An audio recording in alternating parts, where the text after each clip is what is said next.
Well, it's been a very long time since I've sat down and talked to you guys directly into the camera, and this is going to be an incredibly off-the-cuff, impromptu, very weird, just kind of stream of conscious kind of video here, but it's something that I felt like I just needed to do because James Bond is dead. Some news dropped today regarding the future of the franchise and the creative control over the franchise that honestly, I woke up and it just kind of shattered me because it was something that I didn't think was going to happen because I trusted Eon, Barbara Broccoli, Michael G. Wilson, and that family to hold the line, to not kowtow to the suits and the tech bros and whoever the fuck over at Amazon MGM. And look, I've got no beef with Amazon MGM. They're doing a job. This is what they do. This is their entire business model. But it is, it's sad. I mean, it's a loss not only for Bond fans, but it's a loss for the entire industry, really. Basically, Amazon MGM has now gained creative control of the James Bond franchise. Barbara Broccoli and Michael G. Wilson are stepping back. This is coming on the heels of some of the reports that were going around recently talking about how Barbara Broccoli was feuding with Amazon and MGM. I think the word she used was that they're fucking idiots, which I had to applaud because it's like, you don't see a producer of that stature call out these streamers, these IP milking ghouls, really. You don't call them out for being what they are. These are people that don't care about the IP that they have. They just see it as IP, and they just see it as a way to, I don't know, create a million different spinoffs, to create more content to feed their streaming services, to feed the machine. And yeah, that sucks, man. I'm recording this after having watched Captain America: Brave New World and like seeing what the MCU has become, and it just feels like there are no great franchises left. It feels like everything that once had artistic integrity, that cared about the craft, that cared about making bold creative decisions, that cared about character and action set pieces and the talent that you can get with a name like James Bond or Marvel or DC or what have you. That's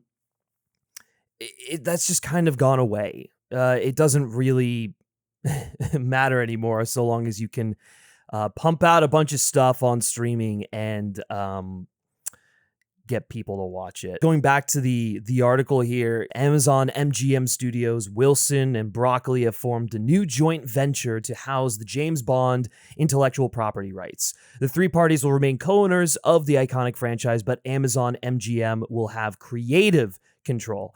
And that's the most important factor here. So Mike Hopkins, head of Prime Video and Amazon MGM Studios, had this to say about the joint partnership and, the creative control aspect of it. Since his theatrical introduction over 60 years ago, James Bond has been one of the most iconic characters in filmed entertainment. We are grateful to the late Albert R. Broccoli and Harry Saltzman for bringing James Bond to movie theaters around the world, and to Michael G. Wilson and Barbara Broccoli for their unyielding dedication and their role in continuing the legacy of the franchise that is cherished by legions of fans worldwide. We are honored to continue this treasured heritage and look forward to ushering in the next phase of the legendary 007 for audiences around the world. Michael G. Wilson added this: with my 007 career spanning nearly 60 incredible years, I am stepping back from producing the James Bond films to focus on art and charitable projects. Therefore, Barbara and I agree it is time for our trusted partner, Amazon MGM Studios, to lead James Bond into the future. Broccoli commented, "My life has been dedicated to maintaining and building upon the extraordinary legacy that was handed to Michael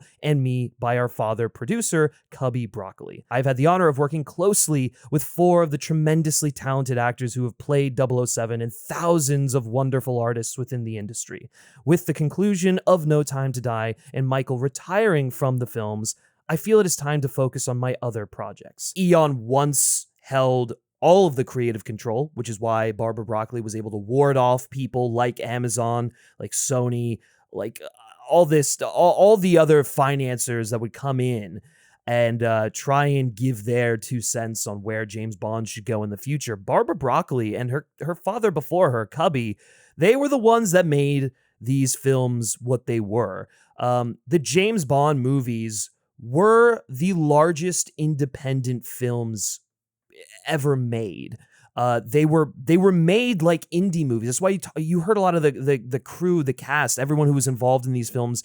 Every time they would talk about James Bond, they would talk about them as being like family projects, because they were so intimate. They were their own thing. They were held to a higher standard. They weren't just another franchise. It was one of cinema's first great franchises. It's like this and Godzilla.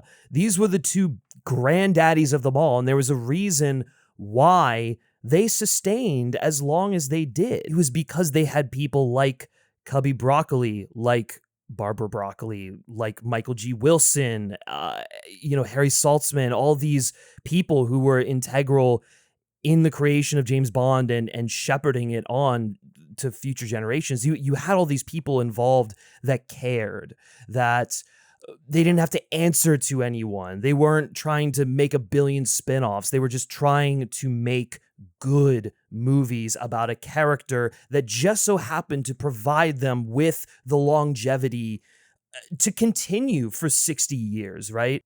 It's depressing, right? Because you could read the tea leaves.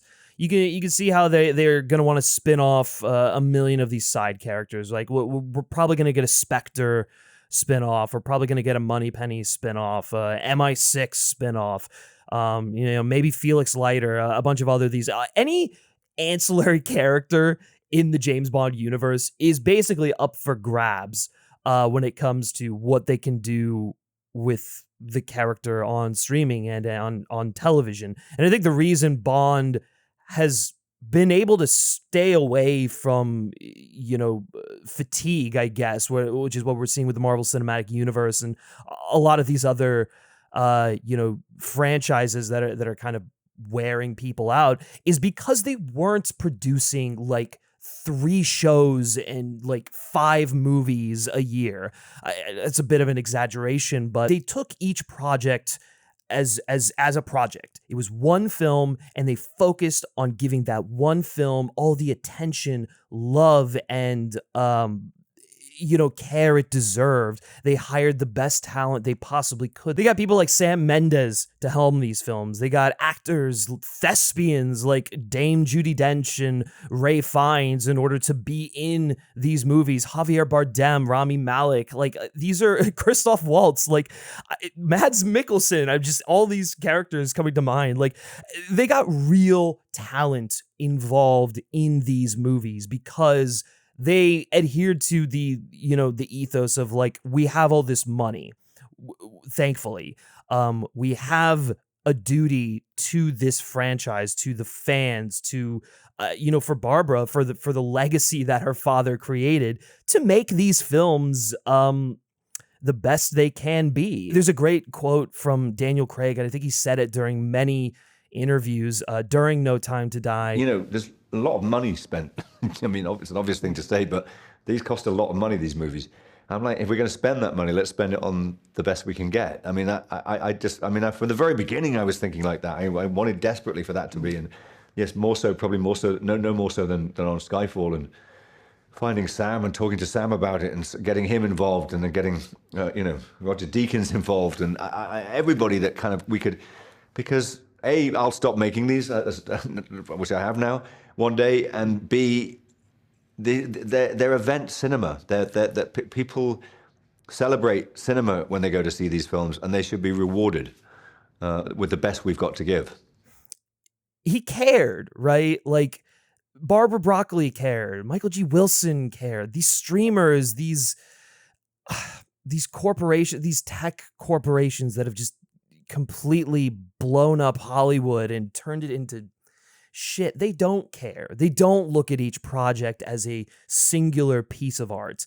They look at it as, I don't know, just one drop in the bucket, basically, right? Because that's all these franchises are to them. They're just cash cows. I don't know, man. Like I'm just kind of at a loss for words. Like it just feels like this franchise is truly dead, at least the way in which it's traditionally been done. And look, I get it. Like, you know, the landscape of cinema changes, the industry changes. Obviously, streaming is a big part of that industry now, even though it's not profitable, never really has been profitable. But for some reason, we're continuing to tank, you know, any piece of IP that is potentially relevant in order to, you know, maybe turn a little bit of a profit. But, you know, I digress. It's very short-sighted. It's not good for the industry.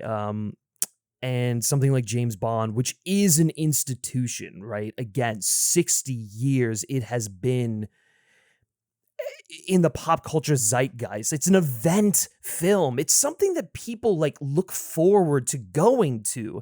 Like, because Marvel turns out like 1,000,001 things and over the course of like a year, it has clearly diminished the brand. People don't look at it the same way that perhaps they did in, you know, phases 1 and 2 or even 3, really, where it was like, oh, this is event cinema. We have to go see this movie with the family, with friends. Like there's like hype surrounding it.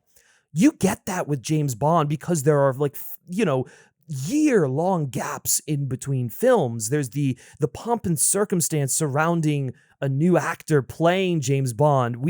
It's cherished and celebrated because it is so infrequent. And that is, I mean, that just doesn't exist anymore, I guess, in this day and age. And maybe it's foolish to hold on to that. Maybe this was inevitable, right? But I just can't help but think that maybe Michael's sons could have taken the reins here and really, like, you know, shepherded the franchise for the next generation. I mean, Greg Wilson, Michael G. Wilson's son, was very involved in No Time to Die. I mean, you know, he started to get involved early on, and he seemed like a fresh voice, right? He was continuing on his father's legacy and his grandfather's legacy. Those are the kind of people who understand what this property means to people. The legacy that James Bond has like carved out before it. He was someone who, you know, could have taken this franchise forward, could have done new and interesting things, you know, carved out a new direction for the franchise, something that's maybe a bit livelier, going back to, you know, something akin to the Pierce Brosnan era, but with the craft, the care, and the attention to detail, the attention to writing that the Craig era really cemented. That could have been their way forward, something that, you know, was very concerned with character and, you know, the world around us. The Bond films were always very geopolitically on the pulse, right? They were always looking 5 steps into the future. And when a new Bond film would come out, it would feel, you know, often prescient for what was going on around us. I mean, you look at No Time to Die and the whole Heracles thing aligning with COVID. You look at SPECTRE and its commentary on surveillance. And actually, SPECTRE is... in the recent weeks, SPECTRE has gotten a lot more relevant about these shadow figures that are really pulling the strings of government and the purse strings of that.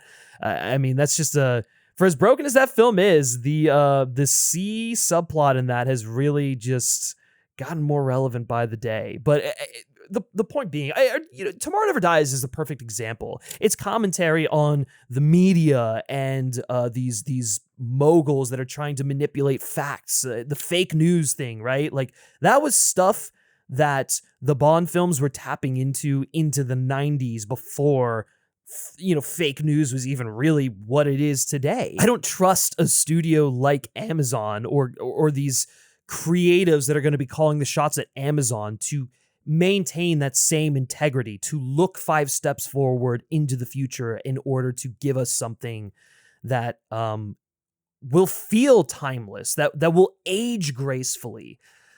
it just that's just not in the cards for them, and it's hard to do when you're churning out all of these shows and films and bullshit. You can't maintain that level of insight if you're constantly just focusing on the here and now. The current state of the world actually offers Bond a lot of jumping off points, either, in the United States, in the UK, with all the wars going on. There's so many things. I mean, the Elon Musks of the world, which, they've already kind of tapped into, but there's room to do more explicit versions of that. There are interesting and important things to say about the world around us and the role that a character like James Bond has in allowing us to better understand that. I mean, it's how I started to better understand the world around me was through these films. Is Amazon MGM going to do this, or are they just going to be concerned with giving fans the fan service that they think we want, right? Like, I can't fucking wait for the origin of Blofeld's cat, or young James Bond, right? Or, oh, hey, maybe we'll finally get that James Bond movie set in the 60s, but we're also going to have another James Bond. It's just one of my friends and colleagues, Will Mavity, who works for Next Best Picture, and he's like an entertainment lawyer. He tweeted something out that I thought is, this kind of is basically the level of shit that we're going to be dealing with here. He basically said, read the Amazon Bond news. Remember how the Albert Finney role in Skyfall was written for Sean Connery, but Broccoli Wilson Mendez decided to go with Finney to avoid that level of distracting fan service? Feel like that was the last time we'll see such tasteful restraint with Bond. That's exactly what we're talking about right here. The James Bond movies were a window into the world around us. They are a window into better understanding the world around us. And that is only able to happen when you're a franchise that carries yourself with such class and prestige and integrity, when you hire these incredible artisans, these writers that understand the world around them. Like, you're not going after these hot Hollywood names, right? James Bond is the franchise where they become that hot item in Hollywood. James Bond is the franchise where Daniel Craig became Daniel Craig. James Bond is the franchise where a writer like Bruce Fierstein or someone like, or the duo like Purvis and Wade, right? Where they became what they are today because of their experience in writing and whatever on James Bond. David Arnold, wouldn't have the career he has today if it wasn't for him taking over for John Barry. It feels like every creative decision that was carefully considered, that used to be, or at least I'm going to say used to be because I don't foresee them doing this, that was made with artistic intent behind it. That maybe wasn't the popular choice, but it was the right choice, and we didn't understand that until after the fact. Those are gone. This is going to be like focus tested bullshit. It's going to be IP milking in its most dire form. Basically, partnering with United Artists all those years ago was the worst thing to ever happen to Bond. I guess fans always knew that it was somehow going to be the thing that came back to bite him in the ass at the end of the day. Because for those of you who don't know, United Artists was, it is no more, right? Like, it was bought out by MGM in, I believe, like 1997 or something like that. Then MGM went fucking bankrupt in 2010, which is basically why Skyfall delayed its production and stuff like that. MGM truly is just a pitiful little studio that is fucked to this franchise. God damn it. Look, are there good projects that may come out of this deal? Sure. I've always maintained that I think there are interesting things you can do with characters like Felix Leiter, which is actually kind of a secret passion project of mine. I really want to make like a Felix Leiter thing because I think there's an interesting angle there. Are there interesting things you can do with Spectre and all that stuff? Yeah, but like at the end of the day, I wouldn't take any of that if it meant diminishing the integrity and the quality of the James Bond films. You can't treat James Bond like any ordinary franchise because it's not it's not a regular franchise. It's proven to be more than that. It's a cinematic institution. They had a ceremony they played a highlight reel at the Oscars. 60 years of James Bond. You don't get that unless you are a cinematic institution, unless you've done shit that has changed the industry and inspired people. The way that the Broccolis operated Eon and created the James Bond films was so influential. I mean, it's like one of the direct inspirations for Kevin Feige, who's, patterned his entire cinematic universe off of James Bond and what Eon did with those films. I mean, obviously not the interconnectivity, but the way they approached those movies, especially in the early days of the MCUs, was very much inspired by Cubby Broccoli and his work on the Bond films. So I guess it really is kind of ironic then that the future of Bond would be for it to become MCU adjacent, right? It's yeah.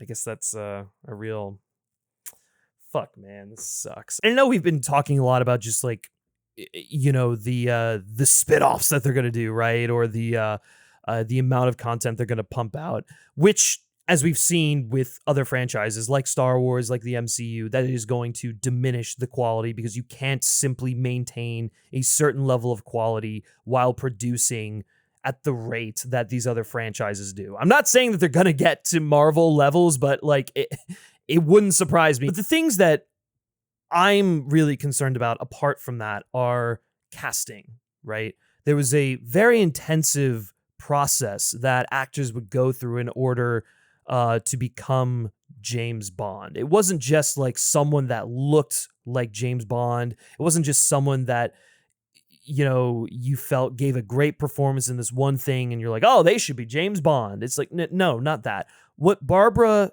was able to do with this franchise and when selecting actors is she looked at like thespians, actual actors. If you look at Daniel Craig prior to Casino Royale, he's not someone who I think any of us really would have picked to play James Bond, because he doesn't resemble the prototypical idea of who James Bond is. Her eye when it came to casting those people for acquiring talent really was unmatched in a lot of ways.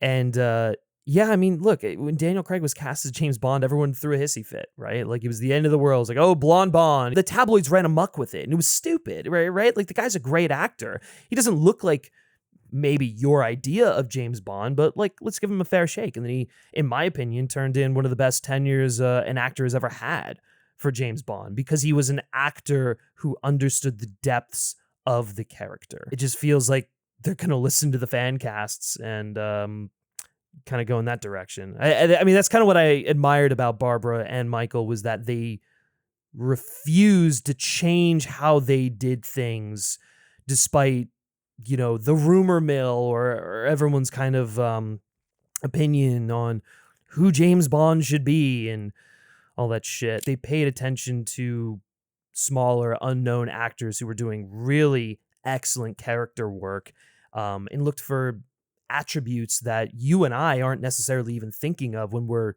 considering who should play James Bond. Is Amazon MGM going to be able to do that? Probably not.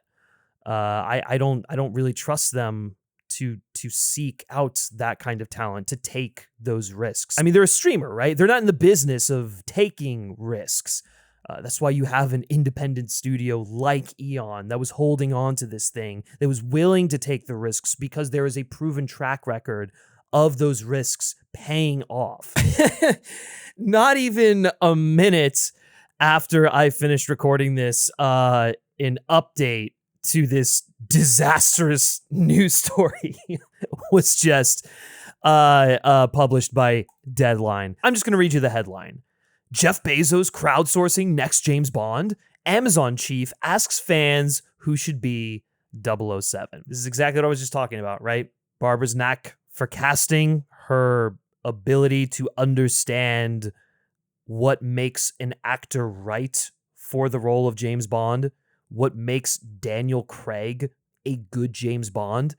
Even though she caught a lot of flack, even though she went against what everyone was thinking at the time, she went with her gut and picked the right actor for the job. According to Jeff Bezos, we're just going to crowdsource it, right? According to his post. He asked his followers on Instagram, who'd you pick to be the next James Bond? Is he making this post in jest, just kind of to celebrate the deal that just happened? Probably. I would fucking hope they're not going to crowdsource the next James Bond. But you know what? This is what these fucking tech studios do, right? They pay attention to fan casts and they throw the art of casting out the window. They just care about what makes people happy. What do the fans want, right? Sometimes the fans don't know what they want until you give them something they didn't expect. Instead of whatever the fuck this is, this thing just happened, right? And we're already seeing how it's going to be destroyed. But you know what? Hey, I'm sure Henry Cavill can sleep soundly at night knowing that he'll probably be the next James Bond because it was crowdsourced by fucking Amazon. And look, I'm not going to sit here and say, like, Eon had a perfect track record, right? Like, they would have fumbles, like, they Die Another Day is a film. It's a film I like, but it's a film that has a lot of issues. You've got something like SPECTRE, which is a mess of a film, but there is artistic merit to it. You can see what they were trying to do. At least when James Bond failed, it failed for artistic reasons, right? It failed as a piece of art to deliver the message and convey what they were trying to convey. I don't see a world where that will be the case under the Amazon MGM banner. It feels like when these projects fail, and I'm willing to bank on a lot of them failing. I mean, again, maybe there'll be some good stuff here and there, but it's going to be because the production was rushed, the scripts weren't right, they didn't have the talent, they cast the wrong person. This laundry list of things that happen when you stop viewing franchises, IP as pieces of art that, each artist can come in and put their signature on and start viewing it as content. James Bond has never been that. Like, I feel like how a lot of Star Wars fans probably felt when their stuff was just going through the mill, or maybe when George Lucas sold to Disney. I don't know if the writing was necessarily as on the wall there as it is here. No pun intended. I don't know, man. I'm just kind of sick of this, right? Like, I'm just sick of this being the norm. I'm sick of art dying, of films dying, of everything great about this industry just kind of being erased or diminished. Some other things to consider, Amazon MGM thankfully still is one of the streamers that does believe in theatrical. If you look at what they did with the Creed films, they did release those in theaters and tried to eventize them. And like, while I have no doubt that the quality in those films will be a step down from what we've previously gotten, it's really not that concerns me. It is the constant, churning out of stuff on television, because we know when Amazon bought MGM that the reason they bought MGM was for James Bond, and they've been wanting to make Bond TV shows and spinoffs ever since then, on top of the mainstay films.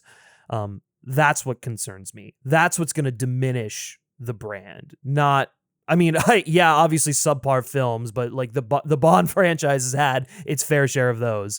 It really does come down to the oversaturation. That's what's going to fucking be the nail in the coffin for this franchise. And look, I'm not mad at Barbara Broccoli or Michael G. Wilson for doing this. I think obviously Michael G. Wilson was on the way out regardless. He retired. No Time to Die was his last picture. I mean, this thing was a family business. This is basically the equivalent of all the strip of small businesses in your hometown that you used to love, that prioritized quality over quantity and intimacy with its patrons over just like trying to sell them something, right? That was that was basically what the James Bond franchise was. It was a small, not really small, but small business. And it was forced to sell to a corporation.